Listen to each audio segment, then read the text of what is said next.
MD Mehdi Hasan Miraz, Captain.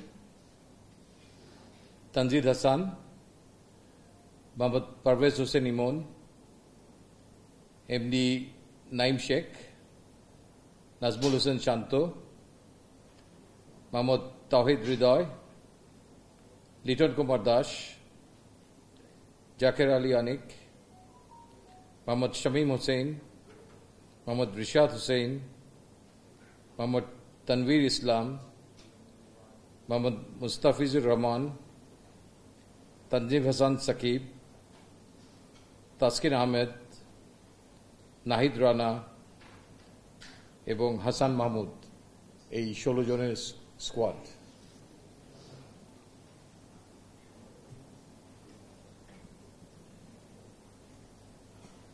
আপনাদের তরফ থেকে কোনো প্রশ্ন থাকলে নিতে পারি।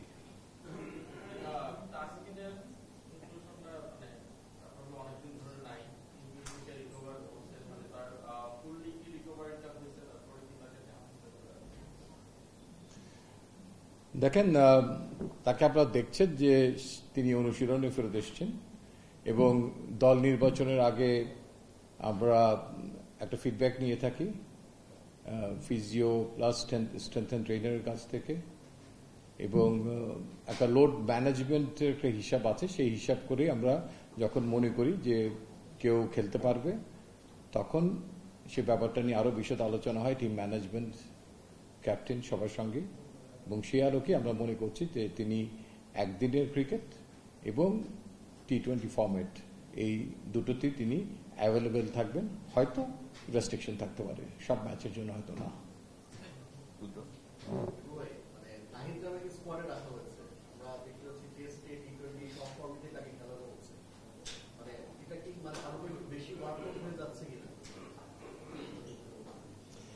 টি-20 দল এখনো ঘোষণা করা হয়নি, আমরা হয়তো এর আগে দেখেছেন হয়তো তাকে।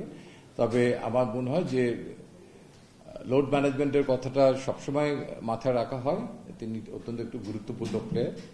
তো আমরা আমাদের দলে যে 5 জন পেস বোলার রেখেছি একদিনের দলটাতে, এটা একটা অন্যতম কারণ যে মুস্তাফিজও ইনজুরি থেকে ফেরত এসছেন, তার ফ্র্যাকচার হয়েছিল। তাসকিন আহমেদ এসছেন, নাহিদ রানারও ওয়ার্কলোড ম্যানেজমেন্ট আছে। তো সেই কারণেই যাতে আমাদের কম্বিনেশনটা বেছে নিতে কোনো অসুবিধা না হয় সেই দিকটাও নজর রাখা হয়েছে, যাতে পেস বোলিং অ্যাটাকে কোনো ঘাটতি না হয়।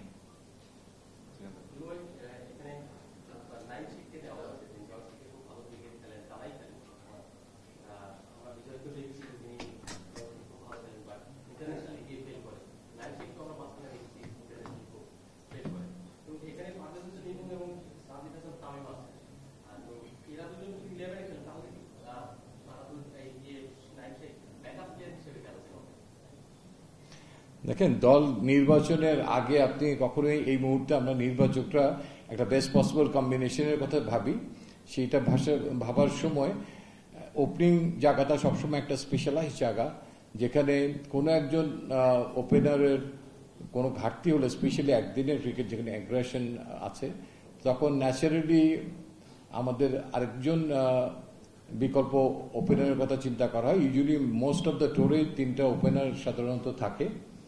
তো সেই আলোকে আমাদের তখন চিন্তা করতে হচ্ছে যে এই মুহূর্তে আমাদের তৃতীয় ওপেনার হিসেবে সবচেয়ে ভালো এবং কে অ্যাভেলেবেল আছে, এবং সেই আলোকেই নাইম শেখ এসছেন টিমে।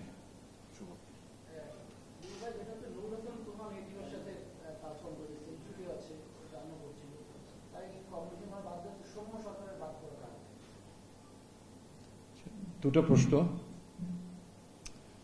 সৌম্য সরকার আমাদের সঙ্গে আছেন 2015 সাল থেকে আছেন।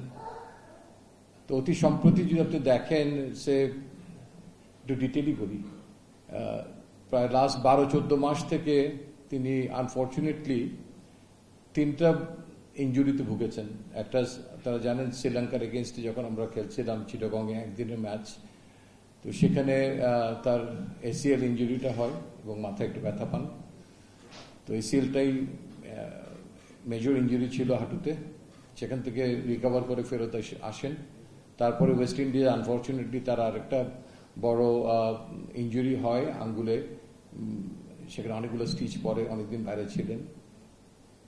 এবং অতি সম্প্রতি আমরা ইউই এবং পাকিস্তান সফরের জন্য তাকে দলে বিবেচনায় আনি। যখন এখানে বিবেচনায় আনা হয় তখন তার ছোট্ট একটা ব্যাক স্প্যাজম ছিল, যেটা ফিজিও অ্যান্ড প্লেয়ারের আন্ডারস্ট্যান্ডিংয়ে it should have recovered within a couple of days. He should have been available against UAE even. But unfortunately, এই অকেশনে দেখা যায় যে পরিকল্পনা মোতাবেক ইঞ্জুরিটা থেকে রিকভারিটা সেভাবে রেসপন্ড করেনি, বডি রেসপন্ড করেনি। তো সেই আলোকে ওই সিরিজের কোনো ম্যাচই তিনি খেলতে পারেন না এবং পরবর্তী পর্যায়ে পাকিস্তান সফরের জন্য তাকে দলে রাখতে পারা যায়নি, বিকজ আমাদের ফিজিওর পরামর্শ মোতাবেক তার হিল আপের জন্য আরো যথেষ্ট সময় দরকার। তিনি এখন সুস্থ আছেন, প্র্যাকটিস করছেন। তিনি আমাদের একমাত্রই বলা যায় যে টপ 5-6 এর একজন, যিনি নাকি বলও করতে পারেন। তো আমরা চাই যে তাকে পূর্ণ সুস্থ রূপে, এখনো হয়তো সুস্থ আছেন, but we cannot take any chance anymore, unfortunately. It's very important series আমাদের জন্য। And at the same time তিনি এই ইঞ্জুরিগুলোর কারণে হয়তো অনেকগুলো ম্যাচ খেলতে পারেননি। খেলতে পারলে সেই শ্রীলঙ্কা কিংবা ওয়েস্ট ইন্ডিজের পরে হয়তো তিনি তার পারফরমেন্স দিয়ে নিজেকে উজ্জীবিত করতে পারতেন। বাট বাই দিস টাইম ওই পজিশনে কিন্তু অনেকে ভালো খেলছেন। এবং বিকল্প আজকে যে নাইম শেখ আসলেন, তিনিও কিন্তু তার যে খেলার ইন্টেন্সিটিটা, আমাদের টপ যে দুজন ওপেনার ব্যাটিং করছেন সেই একই ইন্টেন্সিটিতে ব্যাট করার মতো সক্ষমতা একটা নজির রেখেছেন কিন্তু ঢাকার ক্রিকেটে। তিনি তাকে কিছুটা বদলেছেন। আমার মনে হয় আপনারাও ফলো করেন, আপনারা সেই জিনিসটা দেখছেন। সো দ্যাট আমাদের এখন ওপেনিংয়ে 3 জন দাঁড়ালো যারা নাকি একই ইন্টেন্সিটিতে ব্যাট করার মতো capable. And at the same time আমরা আমাদের কাছে সৌম্য সরকার অত্যন্ত গুরুত্বপূর্ণ একজন খেলোয়াড়, বিকজ 10 বছর ইন্টারন্যাশনাল ক্রিকেট খেলার তার এক্সপিরিয়েন্স আছে। আমার বিশ্বাস যে সাম্প্রতিক ক্রিকেটের যে দাবি তার সঙ্গে তিনি খাপ খাইয়ে নিজেকে প্রস্তুত রাখবেন এবং আমরাও বড় ক্যানভাসে তাকে সার্বিক সহযোগিতা করার জন্য সবকিছু আমরা অফার করব এবং তিনি আমাদের মনে আছেন। বাট তাকে একই ইন্টেন্সিটিতে একইভাবে নিজেকে তার অভিজ্ঞতার আলোকে আরেক স্টেপ এগিয়ে নিয়ে আসতে হবে। অ্যান্ড সোহানের ব্যাপারটা তিনি আমাদের বিবেচনা আছেন, বাট একই টিমে আমরা মাল্টিপল উইকেট কিপার তো নিতে পারবো না এই পজিশনে, বিকজ লাস্ট সিরিজে লিটন দাস ছিলেন না। তারা জানেন যে ওই সময় একটু খারাপ প্যাচের মধ্যে উনি ছিলেন, একটা সময় ইজ এ বেস্ট হিলার সেই কারণে, এবং তিনি টি-20-র ক্যাপ্টেন হয়েছেন। সো দ্যাট পরবর্তী টি-20 বিশ্বকাপ পর্যন্ত তিনি দলে আছেন ধরে নেওয়া যায়। সো দ্যাট কাউকে ভালো ফর্মে পিচে অধিক সময় ব্যয় করার জন্য আমরা নির্বাচক মণ্ডলী মনে করি যে ওয়ানডে ক্রিকেট খুব আদর্শ একটা সময়। তিনি যদি সেই জায়গাটায় একটু দীর্ঘ সময় খেলতে পারেন, সেই পারফরমেন্সটা তিনি তার জন্য সুবিধা হবে ক্যারি আউট করার জন্য টি-20তেও। সো সেই আলোকে এই মুহূর্তে আমাদের সামনে আছেন লিটন। নুরুল হাসান সোহান আমাদের মাথায় অবশ্যই আছেন, তিনি অত্যন্ত কার্যকর একজন খেলোয়াড়, স্পেশালি 6-7-এ আমার মনে হয়। তো তাকেও আমরা আগামীতে দেখতে পাবো বলে আশা করি। এবং আমাদের কোন একটা প্লেয়ারকে দেখার জন্য এই সামনে এশিয়া কাপের আগে এই শ্রীলঙ্কা সিরিজ, দেন পাকিস্তানের সঙ্গে আমরা দেশের মাটিতে ম্যাচ খেলবো, তারপরে ভারতের সঙ্গে খেলবো। সো দ্যাট আমরা চেষ্টা করব এর মধ্যে যাকে যাকে দেখায় সেই জিনিসটা দেখে নেওয়ার জন্য। And at the same time শনের ব্যাপারটা আমি একটু অ্যাড করে রাখতে চাই যে তার জন্য কিন্তু একটা অপরচুনিটি আছে, আর একটা ইন্টারন্যাশনাল ক্রিকেট না হলেও একটা বড় ইন্টারন্যাশনাল টুর্নামেন্টে তিনি খেলতে পারবেন। সো দ্যাট সাইমনটেনিয়াসলি আমাদের এখান থেকে যারা হয়তো এই শ্রীলঙ্কান সফরে যেতে পারছেন না, তাদের একটা বড় অংশই কিন্তু সেখানে একই মাপের না হলেও কাছাকাছি মানের একটা হোয়াইট বল ক্রিকেটের মধ্যে তারা থাকবেন, যেটা আমাদেরকে সবাইকে একটা বড় অপরচুনিটি দিচ্ছে আমাদেরকে অবজার্ভ করার জন্য। এবং যে প্লেয়ারগুলো হয়তো এই সিরিজে থাকছেন না, তাদের জন্য একটা বড় অপরচুনিটির দরজা সেখানে খুলে গেছে।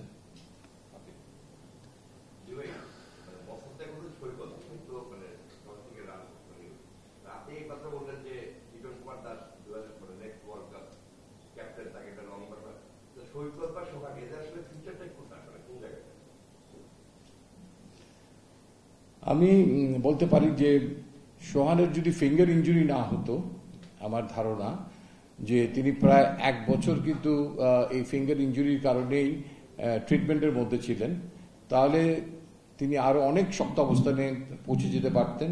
হয়তো আমরা ইন্টারন্যাশনাল ক্রিকেটে হয়তো তাকে দেখতে পেতাম। বাট অ্যাট দ্য মোমেন্ট আমার মনে হয় তিনি তার এক্সপিরিয়েন্স এবং ফর্মের তুঙ্গে আছেন, এবং আই হোপ নিয়ার ফিউচার তাকে হয়তো আমরা কাউকে শুধু দলে নিতে চাই না, কিছু কিছু ক্ষেত্রে আমরা চাই যে তারা যেন 11 জনে খেলতে পারেন। আমাদের দলটা নেওয়ার পরে তো আমাদের কাজটা একটা শেষ হয়ে যায়, তারপরে মূল কাজটা আসে ম্যানেজমেন্ট এবং ক্যাপ্টেনের। তো আমরা সেখানে আরো আমাদের আলোচনার পরিধিতে আরেকটু গভীরে নিয়ে যেতে চাই ভবিষ্যতে, যাতে আমরা এশিয়া কাপের আগে একটা মোটামুটি কাছাকাছি লক্ষ্যে পৌঁছতে পারি। তারপরে আমাদের খুব বেশি একটা ম্যাচ থাকবে না, হয়তো বিপিএল থাকবে কিংবা আমাদের এনসিএল টি20 থাকবে।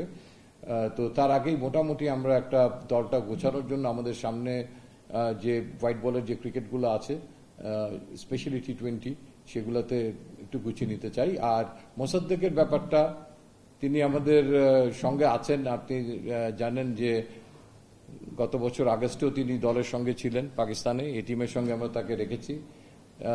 নিয়মিত হয়তো প্র্যাকটিস কিছুটা লাস্ট ইয়ার মিস করেছেন, বাট এই বছর তিনি যথেষ্ট অ্যাক্টিভলি পার্টিসিপেট করছেন এবং আমাদের বড় ক্যানভাসে তিনি আছেন। Maybe not in a front line, but he will be always ready and he will get some opportunity, so that যখন দরকার হয় তখন যেন তিনি কার্যকর ভূমিকা রাখতে পারেন। যে ডোমেস্টিকে যারা খেলে তাদের সঙ্গে ইন্টারন্যাশনাল ক্রিকেটে গেলে ফিটনেস নিয়ে একটা বড় সমস্যা হয়। তো সেই জায়গাগুলোতে যেন সেই সময় কোনো ঘাটতি না থাকে, তার জন্য তাকে প্রস্তুত রাখা। এবং আমাদের লক্ষ্য থাকবে যদি সম্ভব হয় কিছু ম্যাচ খেলানো, কারণ কোনো একটা খেলোয়াড়কে অল অফ এ সাডেন নিয়ে গিয়ে মাঠে খেলিয়ে দেওয়াটা আমার মনে হয় যে অনেক সময় তার প্রতি প্রপার জাস্টিস হয় না। তো আমাদের সামনে কিছু গুরুত্বপূর্ণ খেলা আছে ডারউইনে, আপনারা জানেন, সেখানেও কিছু কম্পিটিটিভ ক্রিকেট হবে। তো আমাদের জন্য কিছু কিছু অপশনস আছে। তো কারণ ইনজুরির পরিমাণ যে হারে বাড়ছে, প্রতিটা জায়গাতেই লাইক টু লাইক কিছু খেলোয়াড়কে আমরা রাখবো এবং ভবিষ্যতে তারা সবাই প্রস্তুত থাকবে ইনশাল্লাহ।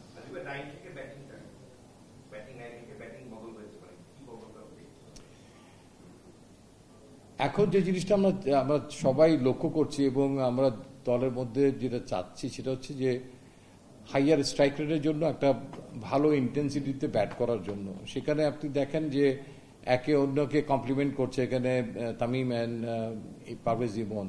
তো তার পাশাপাশি ইন্টারন্যাশনাল ক্রিকেটে এখন হয়তো খেলতে পারেননি নাইম, কিন্তু ডোমেস্টিক ক্রিকেটে এটা কিন্তু খুব পরিষ্কার যে তাকে জানানো হয়েছিল। তো সেই আলোকে তিনি যথেষ্ট অনুশীলন করেছেন, প্রস্তুতি নিয়েছেন ইতিপূর্বে, এবং আমরা দেখতে পাচ্ছি যে তিনি অনেক হাইয়ার ইন্টেন্সিটিতে ব্যাট করছেন। এখন ডোমেস্টিকের যে বোলিং অ্যাটাক হয় তার সঙ্গে ইন্টারন্যাশনাল বোলিং অ্যাটাকের ফারাক আছে। তো সেটা তার জন্য একটা ছোটখাটো একটা চ্যালেঞ্জ আমি বলবো, যে তার অপরচুনিটি যখন আসবেন তিনি সেটাকে সেভাবে নিজেকে উজাড় করে দিবেন, সো দ্যাট সবাই যেন অবজার্ভ করতে পারে যে অ্যাটলিস্ট দলের চাহিদা মোতাবেক আমরা শুরুতে যে ইন্টেন্সিটিতে ব্যাট করতে চাচ্ছি, আমাদের দলের শুরুটা পাওয়ার প্লের একটা ইস্যু আছে, সেটাকে যেন অ্যাড্রেস করতে পারেন।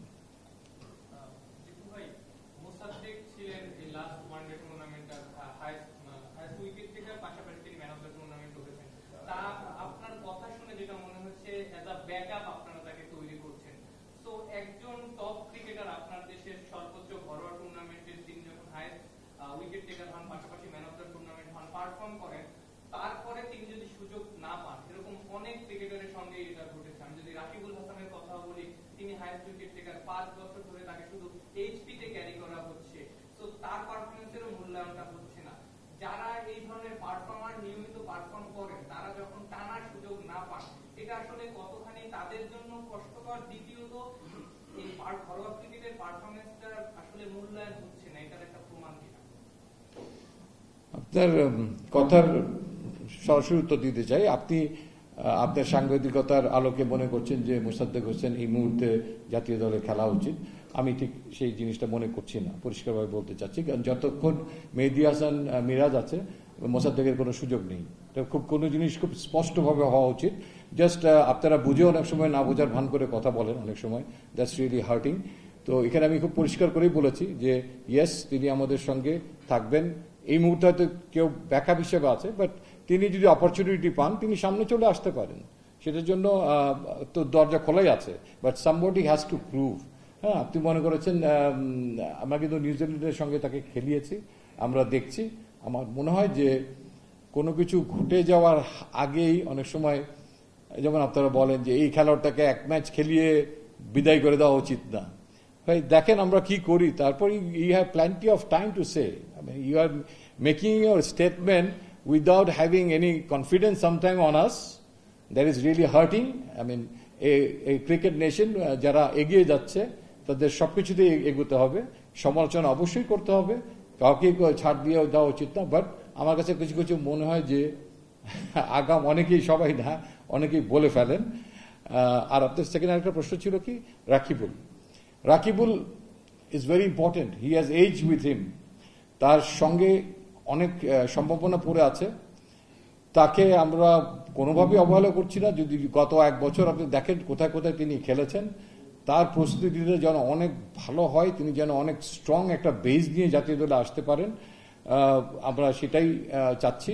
এবং এইচপিতে এই বছরটা তাকে ক্যারি করার যে কারণটা, সেটা হচ্ছে আমার মনে হয় যে বাংলাদেশের ইতিহাসে স্মরণকালে এত ভালো কোচিং স্টাফ নিয়ে কখনো এইচপি ট্রেনিং করেনি।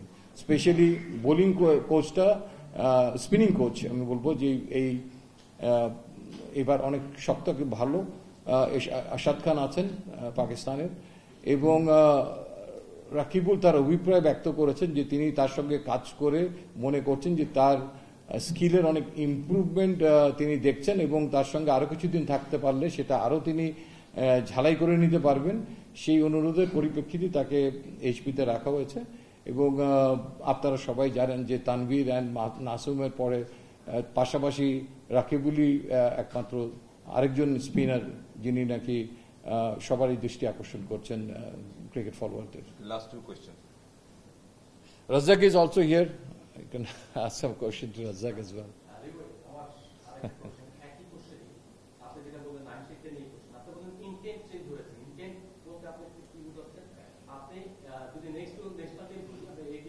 ম্যাচগুলোকে সাধারণত কাউন্ট করে থাকে, তাহলে তিনি যেটা করেছেন ফার্স্ট ম্যাচে 58 রান করেছেন 20 বলে, পরের সেকেন্ড ম্যাচে তিনি 40 করেছেন 41 বলে, থার্ড ম্যাচে তিনি করেছেন 6 বলে 4। যদি তার ইন্টেন্টটা যদি একটু দেখেন সবসময় না, মানে স্ট্যাট বেস জিনিসগুলোর দিকে আমরা অনেক সময় বেশি একটু ফোকাস হয়ে যাচ্ছে। স্ট্যাটটা দেখা দরকার, কোনো সন্দেহই নেই। বাট তিনি যে তার ব্যাটিং এর প্যাটার্নটা বদলেছেন, আমার মনে হয় যে খেলাগুলো সব টেলিকাস্ট করা হয়েছে, ডোমেস্টিক ক্রিকেটের খেলাও এবং নিউজিল্যান্ডের সঙ্গে যদি বললেন সেটাও। তো অ্যাকচুয়ালি কেউ যদি লাস্ট করতে না পারে ইনিংসটা, তাহলে অনেক সময় কিন্তু বোঝাটা মুশকিল।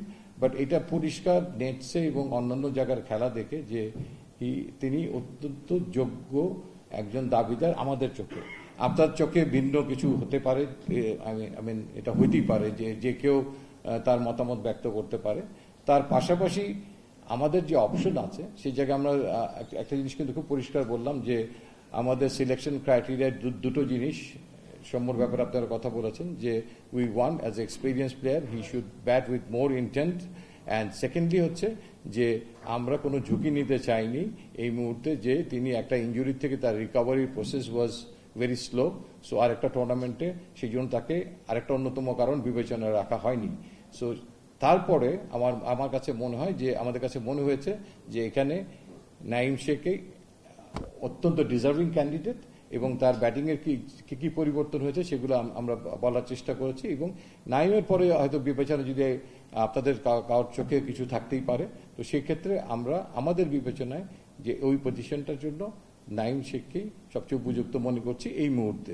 বাট ডেফিনেটলি যখন আমরা দেখব যে ধারাবাহিকভাবে মাঠে ভালোভাবে আবার বিচরণ করছেন সৌম্য শেখ, মাঠ ভালো সৌম্য সরকার, সরি মাফ করবেন, সৌম্য সরকার, তো নিশ্চয়ই যেগুলো আমি বললাম যে 2027-কে লক্ষ্য রেখে যে তিনি কিন্তু আমাদের মনে আছেন, আমাদের লিস্টে আছেন। তো কাজেই এখানে অন্য কোনো কিছু চিন্তার অবকাশ নাই, বাট প্রত্যেককে ডিজার্ভিং ক্যান্ডিডেট হিসাবে আসতে হবে। আর কে কত বছর ধরে খেলছেন, কি করেছেন আগে, তার থেকে এখন কি করতে পারেন, কি সক্ষমতা রাখেন, cricket is changing A lot, so that সেই অনুযায়ী প্রত্যেককে নিবেদনটা সবারই বাড়াতে হবে। মাঠে ফিল্ডিং করতে হবে 120 বল কিংবা একদিনের ম্যাচে 300 বল।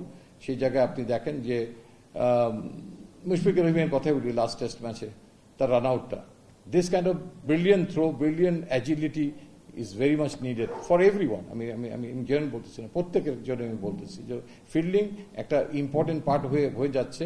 ভবিষ্যতে কার দলে বাদ পড়ে যাওয়ার কোনো কারণ অনেক সময় ফিল্ডিংও হয়ে যেতে পারে, তাকে কিছু নাম্বার তাকে পিছিয়ে দিতে পারে। সো দ্যাট আমার মনে হয় যে সেই জন্য ফিল্ডিং কোচ কত ইম্পর্টেন্ট। আপনারা ফিল্ডিং কোচ না থাকলে বলেন যে দলের সঙ্গে কেন ফিল্ডিং কোচ নেই। সো দ্যাট প্রত্যেকটা জিনিসই ইম্পর্টেন্ট, বোলিং ব্যাটিং এর পাশাপাশি ফিল্ডিং। সো আই থিঙ্ক অনেক বেশি কথা বলে ফেললাম বোধ হয়। আমার প্রশ্নটা দ্বিতীয় ভাই লাস্ট এনসিএল এ গিয়েছিলেন কক্সবাজার খুলনার ম্যাচ দেখতে। তো আপনি বলছিলেন যে ইন্টারন্যাশনাল ক্রিকেট এবং ঘরোয়া ক্রিকেটের মধ্যে একটু ডিফারেন্স আছে। এনামুল হক বিজয়ের ক্ষেত্রে জিনিসটা কি হয়? আপনি নাইম শেখকে দলে দিলেন ঘরোয়া ক্রিকেটের পারফরমেন্সে, যখন বিজয়ের মতো ক্রিকেটাররা ঘরোয়াতে অনেক রান করে ন্যাশনাল টিমে আসে, রান করতে পারে না, সেক্ষেত্রে আপনার নির্বাচনটা কতখানি হতাশন বা আসলে প্রবলেমটা কোন জায়গায় হয়ে যায় বিজয়ের মতো ক্রিকেটের ক্ষেত্রে? রাজ্জাক বলো, বললাম আমি, তো আমি আবার অ্যাড অন করবো। এটা তো হতাশাজনক, মানে একটা প্লেয়ারকে আমরা যাতেই নেই অনেস্টলি নেওয়া হয় এবং টিমের সুবিধা হবে সেটা চিন্তা করেই নেওয়া হয়। তো এবং এটাও খুবই স্বাভাবিক নিয়ম কিন্তু, যে সবাই ভালো খেলবে না সব জায়গাতে। তো হয়তো বিজয়ের ওরকম একটা মিস হয়েছে আর কি। এবং এর মানে কিন্তু এটা হতে পারে না যে যারা ডোমেস্টিকে পারফর্ম করছে যে তাদেরকে আমরা দেখতে পারবো না বা নিতে পারবো না।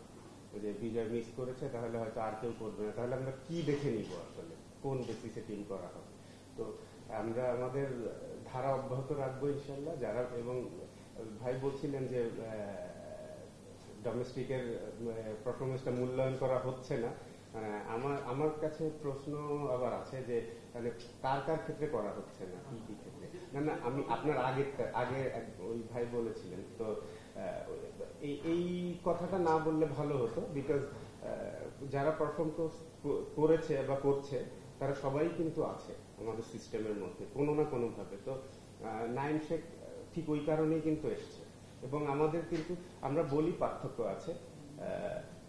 আমার মনে হয় না পৃথিবীর কোনো ডোমেস্টিক ক্রিকেট ইন্টারন্যাশনাল সমমানে, আমি মনে করি না, হয়তো কম বেশি থাকে। তো আমাদেরটা কিছুটা হতে পারে, সেটা কিন্তু সবাইকে অ্যাডজাস্ট করতে হয়। সবচেয়ে বড় ব্যাপার হচ্ছে ইন্টারন্যাশনাল লেভেলে খেলতে হলে সবাইকে অ্যাডজাস্ট করতে হয়। তো ওই অ্যাডজাস্টমেন্টটা যে যত ভালো করে ক্যালিবারের উপর ডিপেন্ড করে। আমি মানে এটা আই মাস্ট সে দ্যাট যে ক্যালিবারটা ভেরি ভেরি ইম্পর্টেন্ট, যে আপনি কিভাবে রিয়াক্ট করছেন ওই লেভেলে গিয়ে আপনাকে টেনে নিয়ে যে। আর যদি আপনি চিন্তা করেন যে আমি এই লেভেলে খেলেছি ও তার মানে একইভাবে আমি খেলতে পারবো ইন্টারন্যাশনাল লেভেলে, এটা আসলে আমার মনে হয় ভুল। মানে এটা আমি বললাম অ্যাজ এ প্লেয়ার, আমি এটা প্রমাণ পেয়েছি যে আমি একইভাবে যদি যাই তাহলে আসলে ফেল করার চান্স বেশি থাকে। তো ওখানে গিয়ে অ্যাডজাস্ট করা লাগে। তো আমি শিওর যে অন্যান্য যেসব প্লেয়াররা আছে সবাই আসলে চেষ্টা করবে, এবং আমরাও চেষ্টা করবো যে যারা পারফর্ম করবে তাদেরকে সিস্টেমের মধ্যে রাখার। আর আরেকটা কথা না বললেই না, রকিবুলের কথা যেটা বললেন, Rakibul Hasan very important player আমাদের জন্য। আর এটাও তো ঠিক না যে এক বছর হায়ার ক্রিকেট টেকার হয়েছে সাথে সাথে ন্যাশনাল টিমে নিয়ে আসা, এটাও কিন্তু একটু আমার কাছে মনে হয় যে না হাইয়েস্ট উইকেট টেকার হয়নি এই বছরও, মানে 5 জনের মধ্যে এই বছর ছিল। আর লাস্টের 2-1 বছর ও ভালো করে, 6-7 মধ্যে থাকে সবসময়, এটা ঠিক। তো আমরা চাই যে ও যেন আরো ভালো হয়ে ন্যাশনাল টিমে আসে, সো দ্যাট ও লং টাইম খেলতে পারে। যেমন এরকম যে আজকে ভালো করছে কালকে নিয়ে আসলাম বাদ হয়ে গেল, এটা যেন না হয় আর কি সব ইয়াং প্লেয়ারের ক্ষেত্রে। এই আর কি।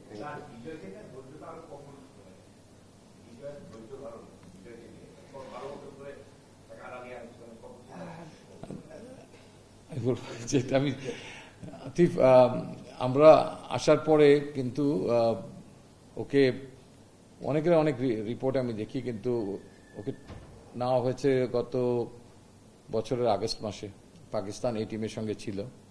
বিজয়কে আমরা জিম্বাবুয়ের সঙ্গে টেস্ট ম্যাচে খেলিয়েছি। তারপরে কিন্তু তিনি নিউজিল্যান্ড এ দলের সঙ্গে ওয়ানডে খেলেছেন এবং লঙ্গার ভার্সনে খেলেছেন। এটা অনেকে রিপোর্টিং আমি দেখেছি মিস করে গেছেন, বলেছেন যে দুটো টেস্টের কথা হয়তো বলেছেন, বাট ওই ম্যাচগুলো অনেক গুরুত্বপূর্ণ ছিল। সো দ্যাট সিস্টেমের মধ্যে স্টিল রাখবো Bijoy if is failed, but even will keep him into the system.